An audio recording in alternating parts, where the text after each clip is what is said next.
श्री सत्यनारायण व्रत कथा पहला अध्याय। एक समय नेमशारण तीर्थ में सौनिक ऋषि 88,000 ऋषियों ने श्री सूत जी से पूछा, हे प्रभु, इस कलयुग में वेद विद्या रहित मनुष्य को प्रभु की भक्ति किस प्रकार मिलेगी तथा उनका उद्धार कैसे होगा। इसलिए हे मुनि, कोई ऐसा तप कहिए जिसे थोड़े समय में पुण्य प्राप्त होवे तथा मनवांचित फल मिले। वह कथा सुनने की हमारी प्रबल इच्छा है। सर्वज्ञाता श्री सूत जी बोले, हे वैष्णवों में पूज्य, आप सबने प्राणियों के हित की बात पूछी है। अब मैं उस श्रेष्ठ व्रत को आप लोगों से कहता हूँ जिस व्रत को नारद जी ने लक्ष्मी नारायण से पूछा था और लक्ष्मीपति ने मुनि श्रेष्ठ नारद जी से कहा था। तो ध्यान से सुनो। एक समय योगीराज नारद जी दूसरों के हित की इच्छा से अनेक लोकों में घूमते हुए मृत्यु लोक में आ पहुँचे। यहाँ अनेक योनियों में जन्मे हुए प्राय सभी मनुष्य को अपने कर्म द्वारा अनेकों दुखों से पीड़ित देखकर सोचा कि किस यत्न के करने से ये निश्चय ही प्राणियों के दुख का नाश हो सकेगा।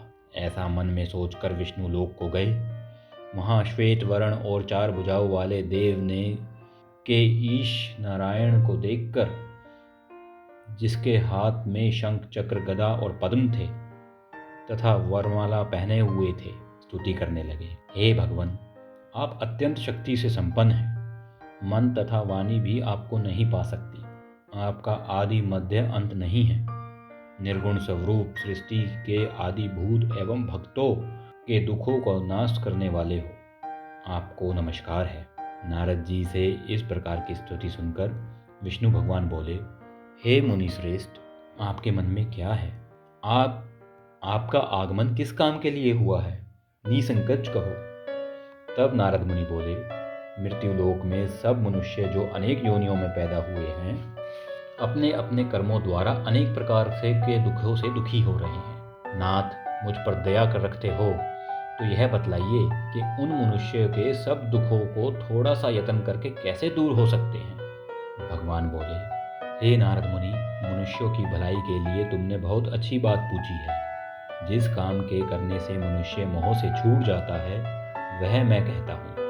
सुनो, बहुत पुण्य देने वाला स्वर्ग तथा मृत्यु लोक दोनों में दुर्लभ एक उत्तम व्रत है। आज मैं प्रेमवश होकर तुमसे कहता हूँ। सत्यनारायण का यह व्रत अच्छी तरह विधि पूर्वक करके मनुष्य आयु उपरांत यहाँ से सुख भोग कर मरने पर मोक्ष को प्राप्त होता है। श्री भगवान के वचन सुनकर नारद मुनि बोले कि उस व्रत का फल क्या है, क्या विधान है और किसी ने यह व्रत किया है और किस दिन यह व्रत करना चाहिए, विस्तार से कहिए। भगवान बोले, दुख शोक आदि को दूर करने वाला, धन्य धान्य को बढ़ाने वाला, सौभाग्य तथा संतान को देने वाला, यह व्रत सब स्थानों में विजयी करने वाला है। भक्ति संतान को देने वाला यह व्रत सब स्थानों पर विजयी करने वाला है। भक्ति और श्रद्धा के साथ किसी भी दिन मनुष्य सत्यनारायण की प्रातःकाल समय ब्राह्मणों और बंधुओं के साथ धर्मपरायण होकर पूजा करे। भक्ति भाव से नैवेद्य केले एवं फल, घी, दूध और गेहूं के चूर्ण का सवाया लेवे। गेहूं के अभाव में साठी का चूर्ण, शक्कर तथा गुड़ ले और सब भक्षण योग्य पदार्थ जमा करके भगवान को अर्पण करके देवे तथा बंधु बांधुओं सहित ब्राह्मणों को भोज करावे। तत्पश्चात स्वयं भोजन करें, नृत्य गीत आदि का आचरण करें, सत्यनारायण भगवान का स्मरण करते हुए समय व्यतीत करें। इस तरह व्रत करने पर मनुष्यों की सारी इच्छाएं निश्चित ही पूरी होती हैं।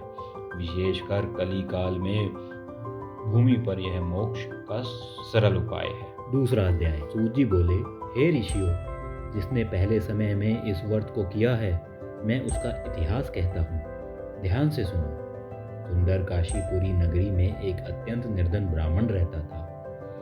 वह भूख और प्यास से बेचैन हुआ नित्य पृथ्वी पर घूमता रहता था। ब्राह्मणों से प्रेम करने वाले भगवान ने ब्राह्मण को दुखी देखकर बूढ़े ब्राह्मण का रूप धार कर उसके पास जाकर आदर के साथ पूछा, हे विप्र, नित्य दुखी हुआ पृथ्वी पर क्यों घूमता है? हे श्रेष्ठ ब्राह्मण, यह सब मुझसे कहो। मैं सुनना चाहता हूँ। ब्राह्मण बोला, मैं निर्धन ब्राह्मण हूँ, भिक्षा के लिए पृथ्वी पर फिरता हूँ। हे भगवान, यदि आपके पास इसका कोई उपाय है तो कृपया कर कर मुझसे कहो। वृद्ध ब्राह्मण बोला, सत्यनारायण भगवान मनभांचित फल देने वाले हैं, इसीलिए हे ब्राह्मण तू उनका पूजन कर, जिसके करने से मनुष्य के सब दुखों से मुक्ति प्राप्त होती है। ब्राह्मण को व्रत का सारा विधान बतलाकर बूढ़े ब्राह्मण का रूप धारण कर आने वाले सत्यनारायण भगवान अंतर्ध्यान हो गए। जिस व्रत को वृद्ध ब्राह्मण ने बतलाया है, मैं उसको करूँगा, यह निश्चय करने पर उसे पूरी रात भर नींद नहीं आई। वह सवेरे उठकर सत्यनारायण के व्रत का निश्चय कर भिक्षा के लिए चला। उसको भिक्षा में बहुत सा धन मिला, जिससे बंधु बांधवों के साथ उसने सत्यनारायण का व्रत किया। इसके करने से वह ब्राह्मण सब दुखों से छुटकारा पाकर अनेक प्रकार की संपत्तियों से युक्त हुआ। उस समय से वह ब्राह्मण हर मास व्रत करने लगा और इस तरह सत्यनारायण भगवान के व्रत को जो भी करेगा वह मनुष्य सब दुखों से छुटकारा पा जाएगा। इस तरह नारद जी से नारायण का कहा हुआ यह व्रत मैंने तुम सबसे कहा है। हे विप्रो, मैं अब और क्या कहूँ? ऋषि बोले, हे मुनीश्वर, संसार में इस ब्राह्मण से सुनकर किस किस ने यह व्रत किया, हम सब यह सुनना चाहते हैं।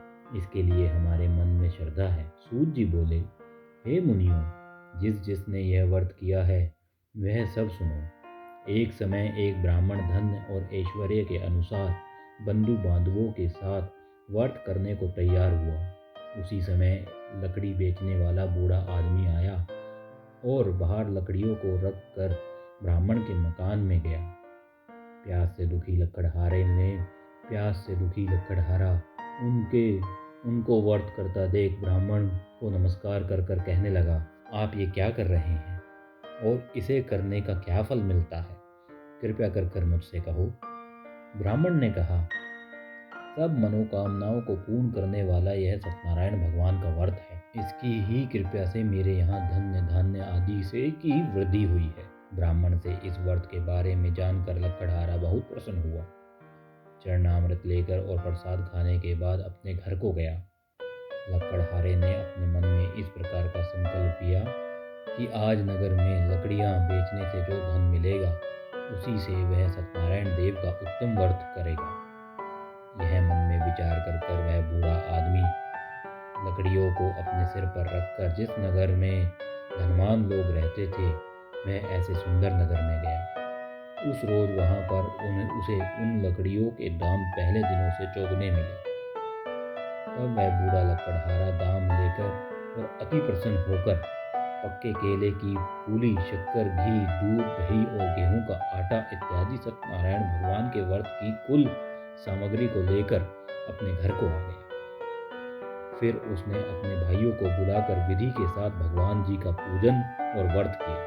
उस व्रत के प्रभाव से वह बूढ़ा लकड़हारा धन, पुत्र आदि से युक्त हुआ और संसार के समस्त सुखों को भोग कर बैकुंठ को चला। बोलो सत्यनारायण भगवान की जय। तीसरा अध्याय। सूत जी बोले, हे श्रेष्ठ मुनियों, अब आगे की कथा कहता हूँ, सुनो। पहले समय में उल्कामुख नाम का एक बुद्धिमान राजा रहता था। वह सत्यवक्ता और जितेंद्रिय था। प्रतिदिन देव स्थानों पर जाता तथा गरीबों में धन देकर उनके कष्ट दूर किया करता था। उसकी पत्नी कमल के समान सुंदर मुख वाली और सती साध्वी थी। भद्रशिला नदी के तट पर उन दोनों ने सत्यनारायण भगवान का व्रत किया। उस समय में वहाँ एक साधु वैश्य आए। उनके पास व्यापार के लिए बहुत सा धन था। वह नाव को किनारे पर ठहराकर राजा के पास आ गया और राजा को व्रत करता हुआ देखकर विनय के साथ पूछने लगा, हे राजन, भक्ति युक्त चित्त से यह आप क्या कर रहे हैं? मेरी सुनने की इच्छा है, सो आप मुझे बताइए। राजा बोला, हे साधु, मैं अपने बांधवों के साथ पुत्र आदि की प्राप्ति के लिए यह महाशक्तिवान सत्यनारायण भगवान का व्रत एवं पूजन कर रहा हूँ। राजा के वचन सुनकर साधु आदर से बोला, हे राजन, मुझे इसका सब विधान कहो। मैं भी आपके कहे अनुसार इस व्रत को करूँगा।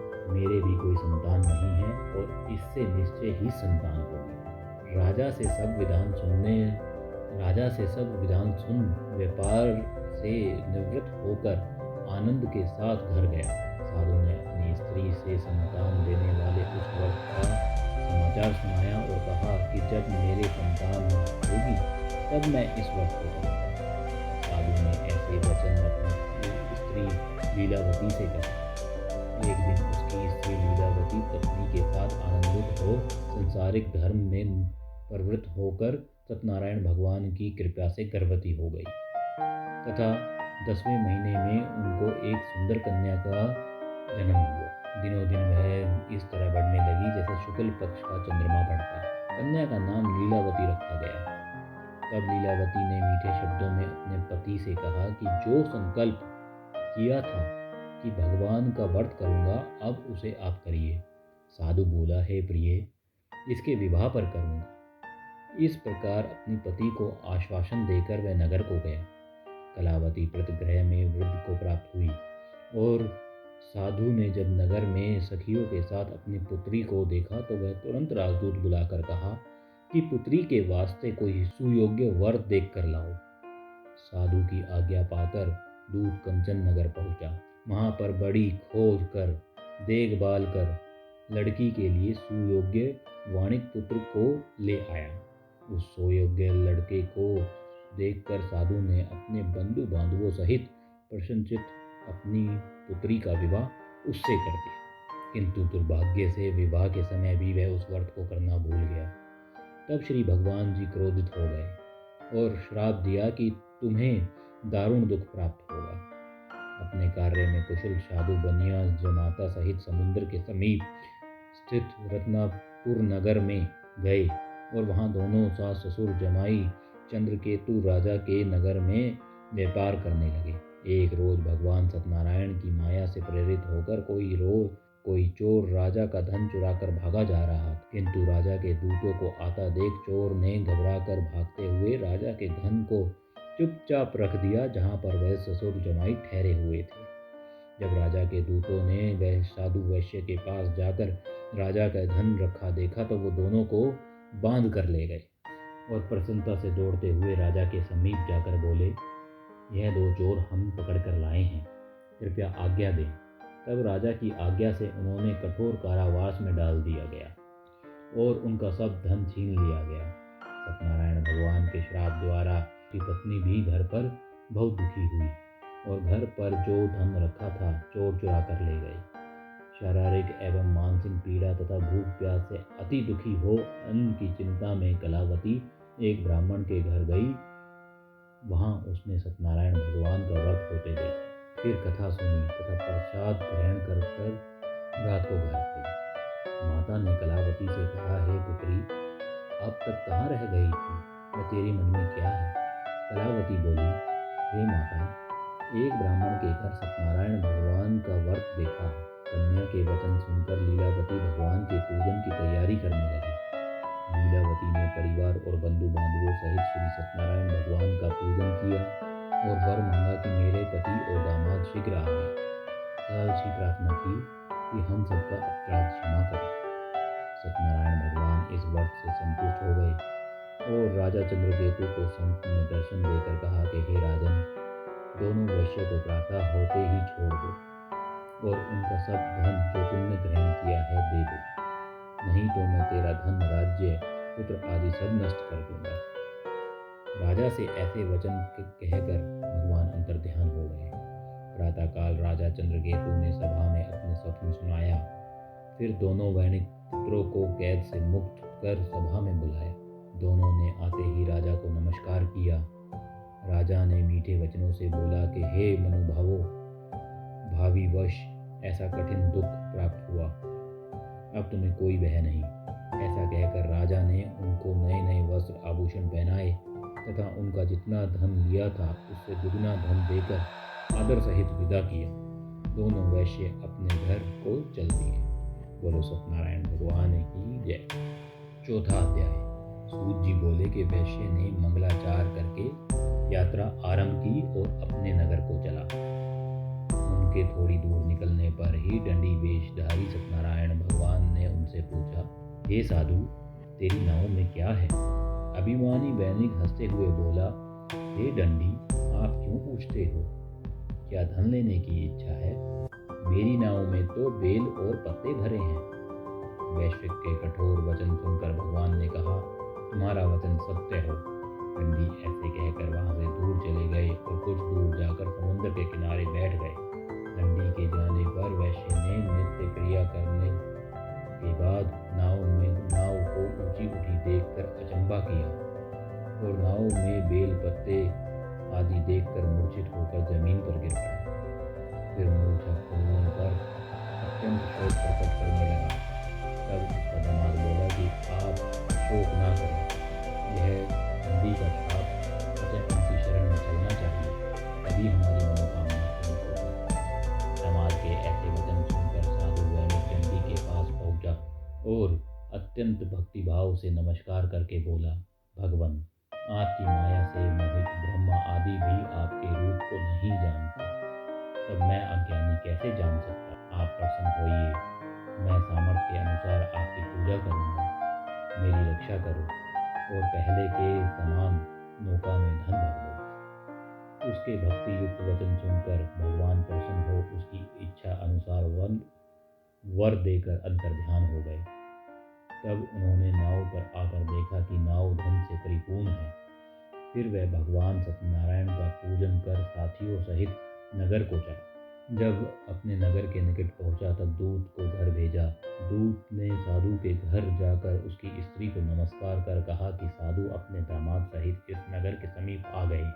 ऐसे वचन सुनकर साधु की स्त्री बड़े हर्ष के साथ सत्यदेव का पूजन कर पुत्री से कहा, मैं अपने पति के दर्शन को जाती हूँ, तू कार्य पूर्ण कर शीघ्र आना। माता के ऐसे वचन सुनकर कलावती प्रसाद छोड़कर पति के पास आ गई। प्रसाद की अवज्ञा के कारण सत्यदेव रुष्ट हो गए। उसके पति को नाव सहित पानी में डुबो दिया। कलावती ने अपने पति को ना देखकर रोते हुए जमीन पर गिर गई। इस तरह नौका को डूबा हुआ तथा कन्या को रोता हुआ देख साधु दुखी हो बोला, हे प्रभु, मुझसे या मेरे परिवार से जो भी भूल हुई है उसे क्षमा करो। उसके दीन वचन सुनकर सत्यदेव प्रसन्न हो गए और आकाशवाणी हुई, हे साधु, तेरी कन्या मेरा प्रसाद छोड़कर आई है, इसीलिए इसका पति अदृश्य किया हुआ है। यदि वह घर जाकर प्रसाद खाकर लौटे तो उसे इसका पति अवश्य मिल जाएगा। ऐसी आकाशवाणी सुनकर कलावती ने घर पहुंचकर प्रसाद खाया, फिर आकर पति के दर्शन किए। तत्पश्चात साधु ने बंधु बांधवों सहित सत्यदेव का विधि पूर्वक पूजन किया। उस दिन से वह प्रत्येक पूर्णिमा को सत्यनारायण भगवान का पूजन एवं कथा करने लगे। फिर इस लोक का सुख भोग कर अंत में स्वर्ग लोक को गया। 5वां अध्याय। सूत जी बोले, हे ऋषियों, मैं और भी कथा कहता हूँ, सुनो। प्रजा पालन में लीन तुंगध्वज नाम का एक राजा था।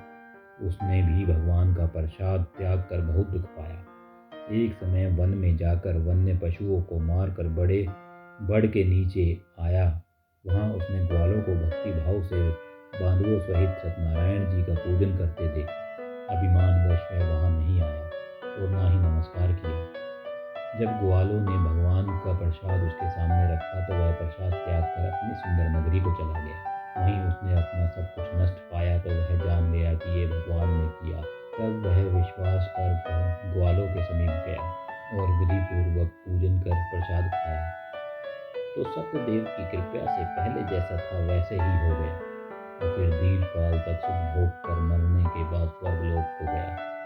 जो मनुष्य इस परम दुर्लभ व्रत को करेगा, भगवान की पूजा अर्चना, भगवान की कृपा से उसको धन्य धान्य की प्राप्ति होगी तथा सभी मनोरथ पूर्ण होकर अंत में वैकुंठ को धाम को जाएगा। जिन्होंने पहले ये व्रत किया है, अब उनके दूसरे जन्म की कथा कहता हूँ। वर्धशान ब्राह्मण ने सुदामा का जन्म लेकर मोक्ष को पाया।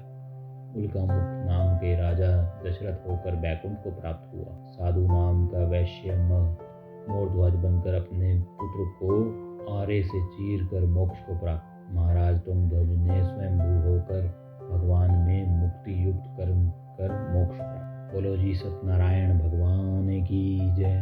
जो भी इस व्रत को करता है या सुनता है कि सभी मनोकामनाएं पूर्ण होकर वह वैकुंठ धाम को जाता है। भगवान सत्यनारायण आप सभी की मनोकामना पूर्ण करें।